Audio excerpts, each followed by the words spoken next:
कहानी वहीं से शुरू होती है जहाँ से हमने छोड़ी हुई होती है। वो लड़की हमसे कब बता रही होती है। वो छोटी बच्ची रोज रात को अपने बिस्तर पर रोती है। वो यही सोचती है कि उसको कोई पसंद नहीं करता, लेकिन उसके पास कोई रहता भी नहीं। उसकी सारी फैमिली मर चुकी है। मैं तो बस ये चाहती हूँ तुम भी उसकी उम्र के हो तो तुम उसके साथ दोस्ती कर लो, ताकि उसको अकेलापन महसूस ना हो और उसको कोई दोस्त मिल जाए। जिस पर हमसे कहता है कितनी शर्म की बात है, ये लड़की बहुत बेशर्म है। अगर इसके पास दुखी होने जितना टाइम है, इतने टाइम में मैं अपनी सर्वाइविंग स्किल्स अच्छी करके सर्वाइव कर लूँ। ये ह्यूमर्स होते ही बड़े बेशर्म है। जिस पर उस लड़की का रिएक्शन तो तुम देख ही सकते हो। उसको भी समझ आते ही ये एमसी मानने वालों में से नहीं है। फिर वो लड़की एमसी से पूछती है आखिर तुम ह्यूमंस को कैसे देखते हो। एमसी कहता है ह्यूमंस बहुत बेशर्म होते हैं, वो अपनी गलतियों पे रोते और अपनी गलतियों पे पछता रहे होते हैं। मैं ऐसा नहीं हूँ। जिस पर वो लड़की पूछती है क्या तुम्हें कोई दुखी मोमेंट नहीं आया जब तुम्हारा कोई करीबी तुमसे दूर चला गया हो। एमसी को याद आता है कैसे उसके फादर ने उसे बचाया हुआ होता है और वो पुल के नीचे गिर गया होता है। एमसी फिर भी कहता है नहीं, मेरे मदर और फादर दोनों मरे हुए हैं और मेरा कोई रिलेटिव भी नहीं है और मेरे लिए इस दुनिया में कोई भी इम्पोर्टेंट नहीं है। जिस पर उस लड़की को रियलाइज होता है एमसी बिल्कुल लोनली है, जो एक डार्क प्लेस पे बैठा है, इसका कोई भी नहीं इसके साथ। वो एमसी की तरफ देखती है, फिर एमसी को कहती है तुम टेंशन मत लो, अगर तुम मर गए तो मुझे बहुत ज़्यादा दुख होगा। जिस पर एमसी स्पीचलेस हो जाता है, वो कुछ कह नहीं पाता। थोड़ी देर बाद एमसी कहता है अगर तुम मर गई तो मुझे भी कोई फ़र्क नहीं पड़ने वाला। जिस पर वो लड़की कहती है अच्छा। फिर वो हंसने लगती है। तभी इसको खांसी आती है। वो देखती है कि बुढ़ऊ सो रहा होता है, बुढ़ऊ सारी बात सुन रहा होता है। वो फिर एमसी को कहती है चलो मैं यहाँ से चलती हूँ, तुम रात को सुकून से सोना, यहाँ पे तुम्हें कोई नुकसान नहीं पहुँचाएगा। फिर एमसी सोच रहा होता है बैठ के। तभी हमें वो छोटे बालों वाली लड़की दिखाई जाती है चश्मिश। वो बेचारी पूरी थकी भी होती है, उसको पूरी टेंशन होती है। फिर हमें अगले दिन का सीन दिखाया जाता है। एमसी सुबह को उठता है, फिर हमसे अपनी पुरानी बातें रिवाइज कर रहा होता है। एमसी कहता है मैं एक प्लेस में सुकून करने आया था इस जगह पे, लेकिन तभी हमें कुछ लोगों ने घेर लिया। कुछ टट्टियों ने मेरी एक इम्पोर्टेंट चीज़, मेरी तस्वीर मुझसे छीन ली और अब मैं यहाँ पे फंस चुका हूँ। जब तक मैं इनसे ये नहीं ले लेता मैं यहाँ से बाहर भी नहीं जा सकता। फिर तभी हमें दिखाया जाता है वो लोग एमसी को पीट रहे होते हैं। वो एमसी उनसे पूछता है क्या तुम्हें मुझे मारने में मज़ा आता है। जिस पर वो लोग कहते हैं क्या, तो हमें क्या मज़ा नहीं आएगा, हम तो ये तुम्हारे लिए कर रहे हैं, तुमने हमारे साथ बदतमीजी की, हम तो तुम्हें ये पनिशमेंट दे रहे हैं। जेम्सी कहता अच्छा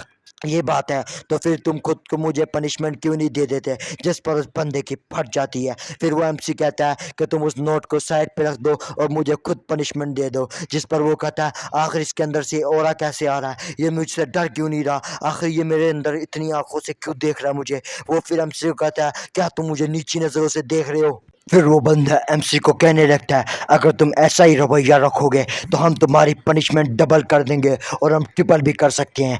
जिस पर एमसी बताने लगता है मेरे फादर ने मुझे बताया था ह्यूमर जितने बाहर से स्ट्रॉन्ग होने की कोशिश करें, अंदर से वो हमेशा वीक ही होते हैं, वो एकदम पथेटिक होते हैं। और इसका फादर हमेशा सही कहता है। अगर आप लोग भी गाइस एग्री करते हो तो कमेंट में लिख दो यस फादर। उसके बाद एमसी वहाँ से उनसे मार खा के जाने लगता है। जिस पर वो लड़की कहती है क्या उन लोगों ने तुम्हें फिर से मारा। जिस पर एमसी कहता है ये लोग तो मुझे ह्यूमन नहीं लगते, ह्यूमन हर कोई एक किस्म के नहीं होते, ये आखिर मेरे साथ इतने काइंड क्यों है। तभी वो डॉक्टर एमसी के पीछे पड़ जाता है। डॉक्टर एमसी को कहता है तुम्हें ट्रीटमेंट ले लेनी चाहिए वरना तुम्हें इन्फेक्शन हो जाएगा। जिस पर एमसी कहता है मुझे ट्रीटमेंट की कोई ज़रूरत नहीं है। एमसी फिर आगे दीवार के पास जाके बैठ जाता है। वहाँ पे फिर एमसी के पास छोटे बालों वाली बच्ची आती है। एमसी को कहते हैं ये लो तुम्हारा खाना, तुम वहाँ पे भूल गए थे इसलिए मैं तुम्हारे लिए आई हूँ। एमसी कहता है अच्छा ये बात है। एमसी इसका शुक्रिया करने लगते हैं लेकिन तभी चुप हो जाता है। जिस पर वो लड़के कहते हैं ओहो तुम मुझे कुछ कहने लगे थे, कहो तो सही। जिस पर एमसी कहता है नहीं नहीं मैं कुछ नहीं कहने लगा था। एमसी कहता है तभी मुझे एक ख्याल आया रात को जब ये मुझे कह रही थी कि मैं तुम्हें नुकसान नहीं पहुंचाना चाहती, मुझे लगता है कि तब ये झूठ नहीं कह रही थी। तभी एमसी साइड में देखता है उसकी लड़की उसके साइड में गिर जाती है। एमसी कहता है आखिर अभी से क्या हो गया। एमसी उसको उठाने की कोशिश करता है। एमसी कहता है क्या तुम ठीक हो। फिर वो उसको डॉक्टर के पास ले जाता है। डॉक्टर कहता है तुम्हारी हालत बहुत ज़्यादा ख़राब है, तुम्हारा इन्फेक्शन और ज़्यादा फैल चुका है, हमें जल्दी से ऑपरेशन करना होगा वरना तुम नहीं बच सकती। और इसका सबसे ज़्यादा मसला ये है जो तुम्हारी दवाई है वो हमें ऊपर जाके मिलनी है, ऊपर ग्राउंड पे, यहाँ नीचे नहीं मिल सकती। तभी पीछे से एमसी आता है। एमसी कहता है क्या इसकी तबीयत बहुत ज़्यादा ख़राब है। जिस पर डॉक्टर हाँ कहता है। तभी पीछे से वही नमूने आ जाते हैं। वो कहता है आखिर तुम क्या कर रहे हो, अभी तक तुम सेंटर में नहीं आए अपनी रिपोर्ट देने, तुम्हें हमने कहा था ना। जिस पर एमसी कहता है ये बीमार है। जिस पर वो आगे से एटीट्यूड दिखाने लगता है। वो कहता है आखिर ये जोगिंदर मुझे इन बच्चों को संभालने के लिए क्यों भेजता है। उसने पीछे एमसी की तस्वीर पकड़ी हुई होती है। वो कहता है आखिर मैं इसका काम तमाम इतनी आसानी से कर सकता हूँ, फिर भी ये जोगिंदर मुझे करने नहीं देता। आज तो मैं कैसे भी करके इसको मार के रहूँगा। वो कहता है तुम सबको जोगिंदर बुला रहा है, जल्दी से आओ। जिस पर डॉक्टर कहता है मैं नहीं आ सकता, मुझे यहाँ पे ट्रीटमेंट करना है इनका। वो कहता है उधर और भी लोगों का ट्रीटमेंट करना है। जिस पर वो कहता है इस वक्त इसको सबसे ज़्यादा ट्रीटमेंट की ज़रूरत है। जिस पर वो कहता है मुझे इससे फ़र्क नहीं पड़ता। तभी वो लड़की उठने लगती है। वो कहती है मेरी वजह से किसी को तकलीफ़ लेने की ज़रूरत नहीं है, मैं अपनी दवाई खुद ही ले आऊँगी ऊपर अर्थ पे जाकर। अच्छा ऐसी बात है, चलो मैं तुम्हारी मदद कर देता हूँ। वो उसके करीब आता है और उसके पेट में चाकू घुसा देता है। जिस पर वहाँ पे खड़ी सभी लोग शॉक हो जाते हैं। उन सबको समझ नहीं आ रहा होता आखिर ये क्या हो गया। एमसी भी एकदम शॉक हो चुका हुआ होता है। वो फिर उसके पेट से चाकू निकालता है। वो कहता है मैंने तुम्हारा काम आसान कर दिया। वो लड़की नीचे ज़मीन पे गिर जाती है। डॉक्टर भी सब कुछ शौक हुए होते हैं, किसी को भी यकीन नहीं हो रहा होता आखिर ये क्या हो चुका है। सारे उसको देख रहे होते हैं, उसका खून नीचे बह रहा होता है। एमसी उसको देख के शौक हो रहा होता है। एमसी सोचता है मुझे साफ साफ नज़र आ रहा है, मुझे उसकी दिल की धड़कनें गायब होती हुई नज़र आ रही है। मैं किसी के भी आर पार देख सकता हूँ। उसको नज़र आता है उसके दिल के पास जोन सी लाइट होती है वो आहिस्ता आहिस्ता बुझ रही होती है। एमसी बेचारा उसके खून के पास होता है। और एमसी कहता है आखिर ये ह्यूमन्स इतने कमज़ोर क्यों होते हैं, ये इतनी आसानी से क्यों मर जाते हैं। एमसी को यकीन नहीं हो रहा होता अपनी आंखों पर। तभी वो लड़की कहती है आखिर तुम इतना सीरियस क्यों हो रही हो, तुमने तो कहा था अगर मैं मर जाऊंगी तो तुम सैड भी नहीं होगे और तुम केयर भी नहीं करोगे। आसपास डॉक्टर को भी गुस्सा आ रहा होता है। डॉक्टर कहता है इसका एक्सप्रेशन एक बार भी नहीं बदला, आखिर ये ह्यूमन है कि ये क्या है, ये तो मॉन्स्टर है, ये तो इतनी आसानी से किसी को मार देता है। जिस पर वो कहता है अरे यार मेरा चाकू गंदा हो गया।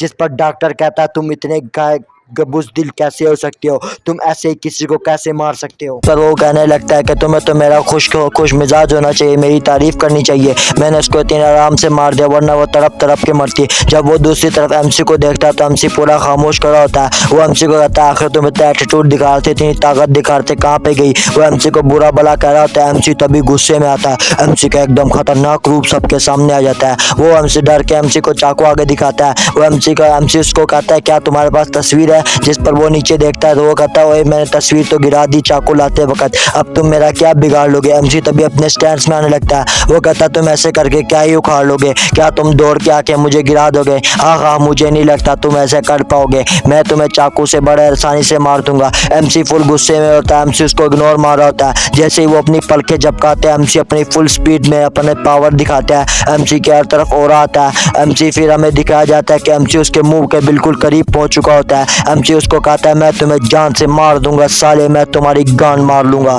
सॉरी गाइस ये आखिर में थोड़ा पर्सनल हो गया, वो मुझे गुस्सा आ गया ना, वो उसने काम ही ऐसा कर दिया था। दूसरी बात मैं कहता हूँ ये कैरेक्टर्स के नाम छोटे इसलिए करता हूँ क्योंकि ये कैरेक्टर्स आगे जाके किसी ने मरना होता है तो आप लोग इसके साथ अफेक्शन लगा दोगे। आपको कोई फेवरेट कैरेक्टर मर जाएगा तो मैं नहीं चाहता आपको दुख हो।